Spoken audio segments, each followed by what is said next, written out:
So hello everyone, my name is Valeria Contreras and I'm the Advocacy Director with A Plus Colorado. Today we're going to be interviewing DSST to get to learn more about their work during COVID-19. And my name is Juliet Siebold. I am the District Program Associate for Democrats for Education Reform, also known as DFRE. And today we have with us the team for DSST. Hi, I'm Nicole Fulbright, and I'm the Chief Academic Officer here at DSST.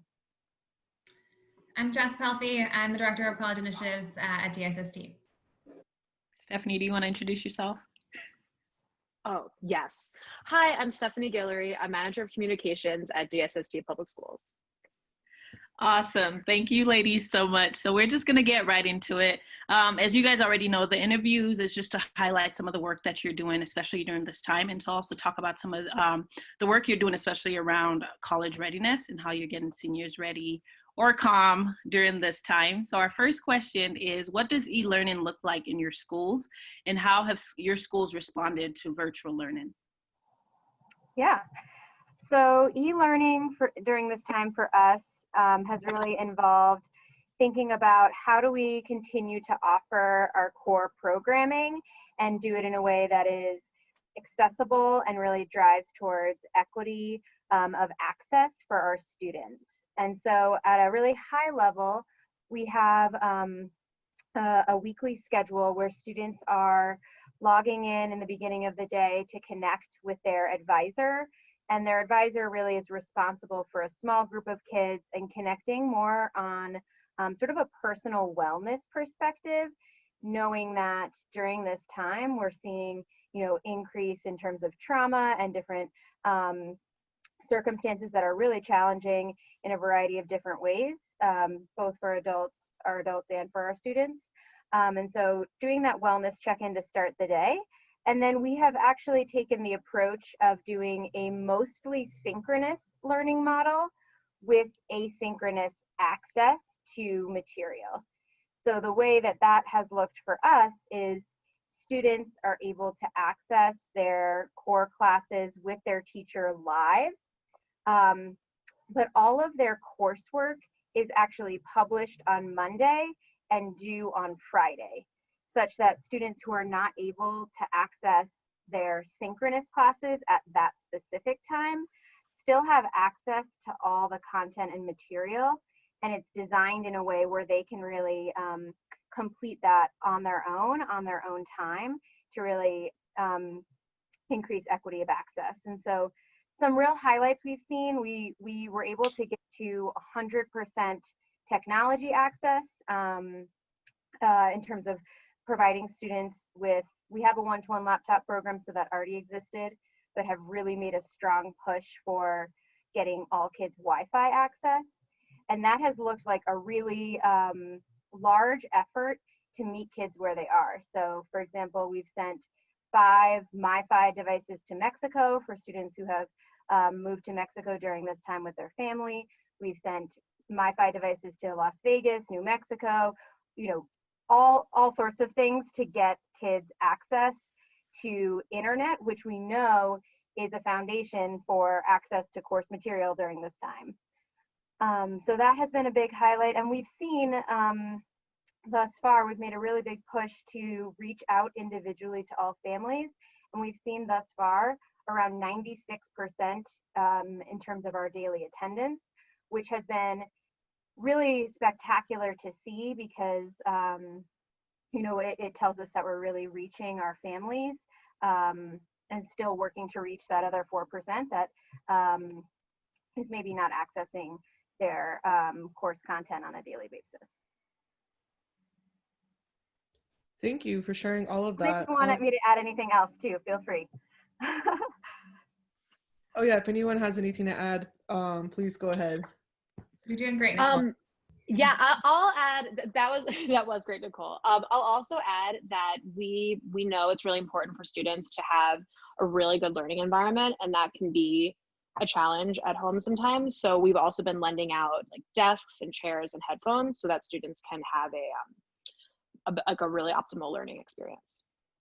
Just connected to the 100% access piece. Mm-hmm. Nice, thank you for that. Our next question is, what are some of the challenges or needs that your students and families have identified while navigating online learning? Yeah. So initially, internet access was a big challenge that we were hearing from families, whether they didn't have internet access at all or didn't have the internet speed that would have provided the right learning conditions for online learning. And so that was an initial need that we saw, in addition to supporting the work of sort of like working and learning environment, as Stephanie was talking about, with student desks and headphones and chairs and just materials that kids need. And we have been sending out a weekly survey to our families to really assess those needs. So the survey has some questions around how families feel like we're communicating with them. How do they feel like their child's classes are going? And then also, what other needs do they have? And so that was a way that we were identifying some initial early needs around student materials, access to internet. In addition to that, I think as a nation, families have definitely felt the challenge of providing sort of a support role in their child's education at home while working, taking care of other responsibilities, caretaking, potentially having other kids at home that are, not school age. And so I think that has been a challenge for our families in the same way that it has been for many folks across the country. But what we have heard is that the ability for kids to access really specific class time with their teacher has been a huge support, so that families are not feeling the full burden of supporting their kid in their Algebra 2 class.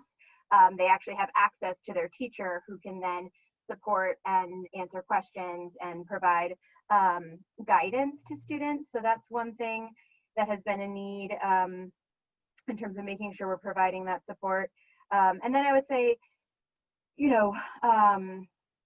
making sure we have the right sort of schedule set up for students. I think being in front of a computer screen for a really long time is hard, right? It's hard for adults and it's hard for our kids and families. And so,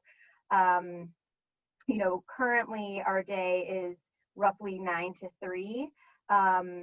And I think there is some fatigue, especially as this continues to go on, just in terms of how do you take the breaks that you need? What does it look like to get away from your screen for a little bit of time so that you can re-engage and those kinds of things? And so that's definitely been something that we've been hearing from families as well. One other thing I would highlight is, DSST has also, in terms of other needs, like access to food.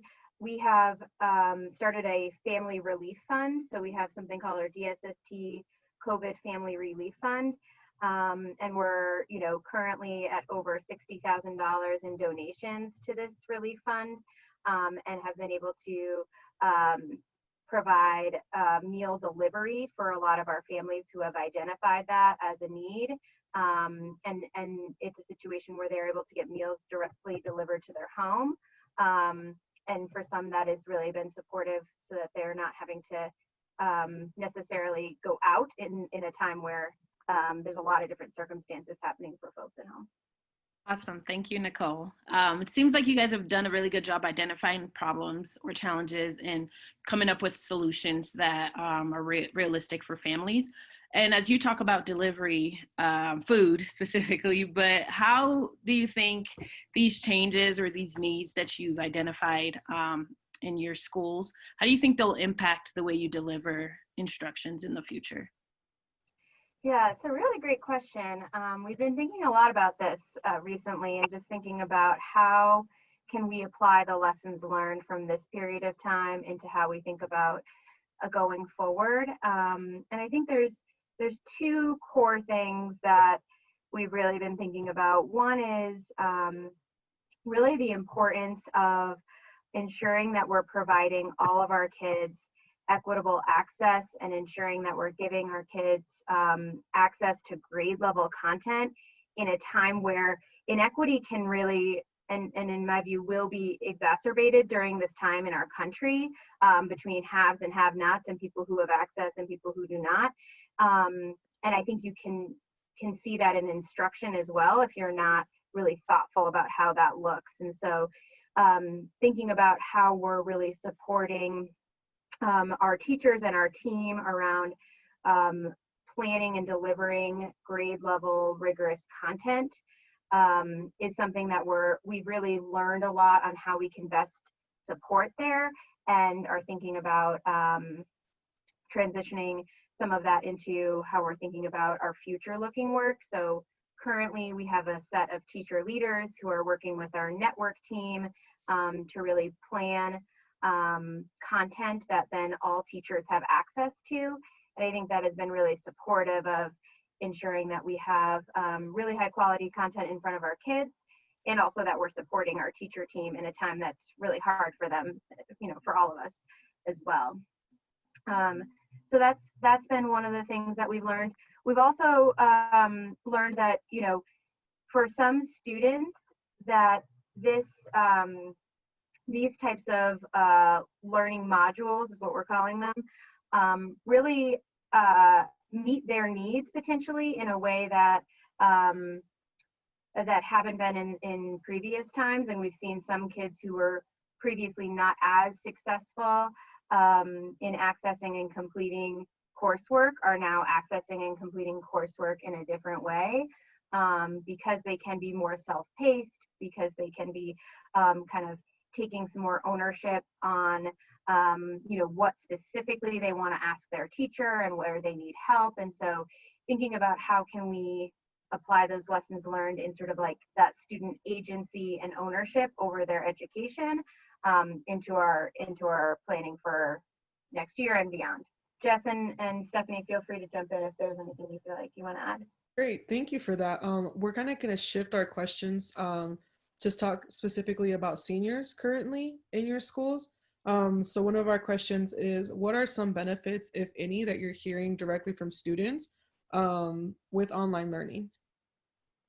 Yeah, happy to take a stab at that. I think we think of the benefits and the challenges of being online and navigating this time and space. I think what we hear from seniors is that they're right now, at least this is in some ways replicating what they might experience on a college campus, just in terms of the at-bats of navigating Zoom, Teams, online platforms, emails. So in that very like tactical experience, there are some at-bats. I think also too, what we see, and I don't know that seniors would necessarily say that they're experiencing this, but we've certainly seen it in practice and in our engagement with them, as they're practicing some of the independent skills that are necessary to be successful in college. So practicing some of the time management pieces, as Nicole mentioned, we have some students who are participating in eSchool asynchronously because of commitments that they have and responsibilities that they now have at home. So there's a real skill set that's being developed there. And to Nicole's point too about students who are excelling in this environment and have struggled in other places, the ability to advocate and ask and for what they need. So some of those self-advocacy skills, I think we also see as potential benefits that are happening. I think when we think about the challenges in this space, I think there are many. I think specifically for seniors, we know our seniors are very much looking forward to their senior spring. Senior spring means so many things to our seniors, from the one-off conversations and engagements that they get to have with their friends, to like the big events that DSST hosts, senior signing day being our largest and really the culmination of the celebration of our mission. And I think those events in particular are challenging for students to wrap their head around. I think depending on the moment, that's front of mind for some seniors, but there are definitely, I would say, challenges to managing what the new their new reality looks like in terms of additional responsibilities or different responsibilities at home. And I think the added layer of what does college potentially look like now. Colleges are uncertain what their fall is going to look like. So I think those are some added layers of stress for our seniors and some challenges just in navigating the time. Thank you, Jessica. You kind of touched base a little bit on some of the challenges, so I won't ask that again, but can you tell us a little more about your college success program and how it's preparing student to graduate and to continue transition on to higher education? Yeah, happy to. So I think we've been, we are super grateful for our seniors, especially, and our senior families and our college success team who've really stepped up in incredible ways to allow us to more or less fully transition our entire program online and virtual. I think that's a true testament to our community's commitment to our mission just across the board. So I think some key things about like, what does that actually look like and how does that manifest for students? So all of our seniors have individual one-on-one student and family meetings with their college counselor.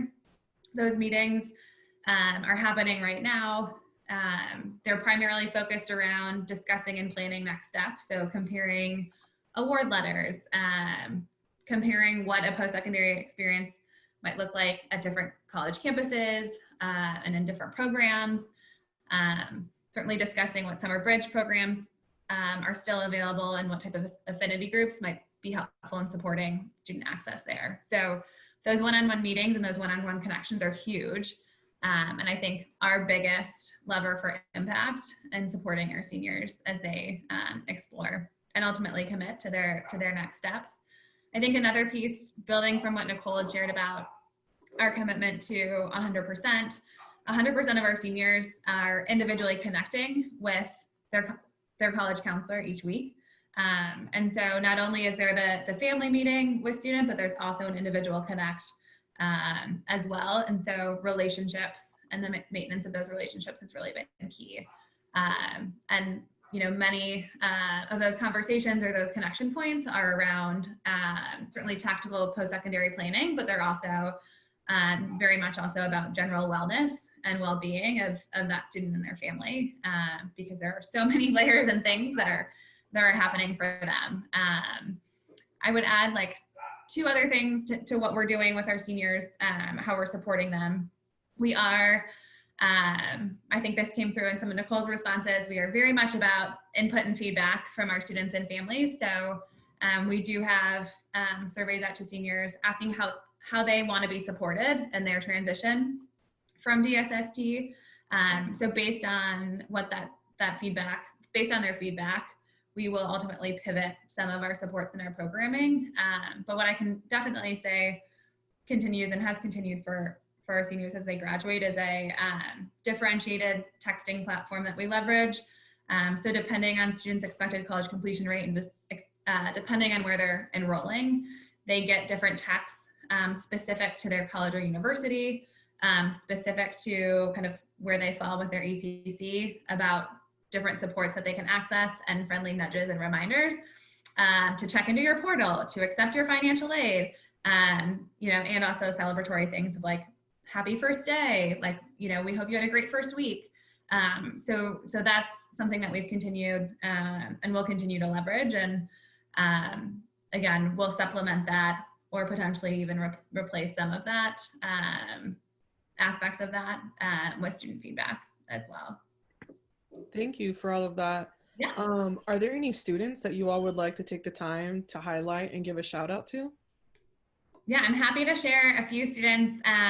Our team, when I asked folks, there was like an endless list of seniors to celebrate and shout out. So I think there's like a general shout out to the class of 2020, both their like commitment to our mission, their persistence and their grit and their patience with all of the adults and with their peers and family. So would definitely say to the entire class, living our core values and commitment to mission. And then there are 4 seniors in particular who we wanted to call out. Carmen from DSST Cole High School. She is headed to Emory College this fall. She's pushed herself through high school to achieve her dreams of going to college. Not only are her academics exceptional, but her contributions to school have been profound. Kenneth, also from Cole High School, is headed to Pomona College this fall out in California. And from his college team, we know Kenneth is an amazing man that has not let adversity hold him down. As a dreamer, he's pushed forward, and through exceptional determination, hard work, and resiliency, we'll be attending Pomona on a full ride this fall. So super excited about both of them. And two of our students then who I'll add to this list, and like I said, there could be many more, are two of our students from DSST College View. Jocelyn, who has worked exceptionally hard and earned a full ride to Notre Dame this fall, has stepped up in big ways this year for her peers and for the CV community at large. Similarly, Leslie, also at CV High School, has stepped up, especially in these last few months, in leading some of the initiatives specifically some of the initiatives for the seniors at CV, and she's headed to Drake University this fall. Woohoo! Those are a lot of success stories. Congratulations. And congratulations to all those students. And we wish the entire class of 2020 a huge success. And thank you guys for all the support that you're giving to them. What supports do your seniors need in your community or your schools in general? Like, what are some ways that other community partners or other organizations like ours can support the work that you're doing moving forward? I mean, I think certainly being partners in the advocacy work that you all are leading, both I think in terms of when I think of our seniors and I think of their higher ed experience, certainly advocating for and working with higher ed partners and K-12 organizations to increase financial aid and academic and certainly mental health support programs. Sustaining those, I think, is especially important during this time, and certainly that partnership for our seniors as they transition is incredibly important. Nicole, Stephanie, anything that either of you would add? I don't think so. I think that's great. Awesome. Well, we thank you all so very much. I can't speak. Nicole, Jessica, and Stephanie, thank you all for being with us today. We really appreciate this. Is there a website that listeners can go to? I know I can shout out your website, but is there a specific website that you want to direct people to either support the work that you're doing or to get resources just in general? Stephanie, you want to? Yeah. Yes, so definitely go to dsdpublicschools.org, and then on that site, we have specific eSchool resources there on the eSchool tab. Something I actually realized we didn't mention, but wanted to give a shout out to is our Project Create weekly challenge. So we've kicked that off 2 weeks ago with our media sponsor, CBS4. And so every week, we offer all K-12 students in Colorado an opportunity to either engage in a challenge that's STEM focused or arts focused. And then every week we CBS4 announces the winners, and then we also feature a different student and they talk about their project. So the website for that, I think if you just look up Project Create, DSST Project Create, and you can check all that out. We have our new challenge this week, and the prize is tickets to the Denver Art Museum. So we're very excited about that. And because Stephanie mentioned one thing she wanted to add, I'm just going to mention two more things, quick things to keep in mind. But one that I would, and kind of the like where to go to, certainly as we think about our seniors and to the extent that we're highlighting our seniors, Stephanie and our communications team, along with our college success team, has launched a senior celebration social media campaign. So each week, starting last week, multiple times a week, you'll see celebrations both of individual seniors and the collective class of 2020. So anyone who wants to support in celebrating, we certainly appreciate that. And then would share also, we, along with KIP and Strive, are working with a new college model, a hybrid college model here in Denver called Advance EDU. So we're super excited to work with them. And definitely very much feel like for some of our students, they will be that will be an alternative to the traditional higher ed path, arguably a better fit with more support. But I think especially in this current context, is arguably one of our, potentially one of our higher leverage strategies for supporting students to college and ultimately to completion. So certainly happy to talk offline more about what that looks like, but felt like I'd be remiss not to mention that. But thanks everybody. Great. No, thank you all so much for your time and your leadership. Like, we really appreciate you taking the time to sit down with us. And we hope that our viewers learn more about DSST and the great work that you all are doing. And again, congratulations to your senior class of 2020 and all those students going into higher ed or going into the workforce, whatever it is. Congratulations to them. And thank you again for your time. Thank you. Yeah. Thank you.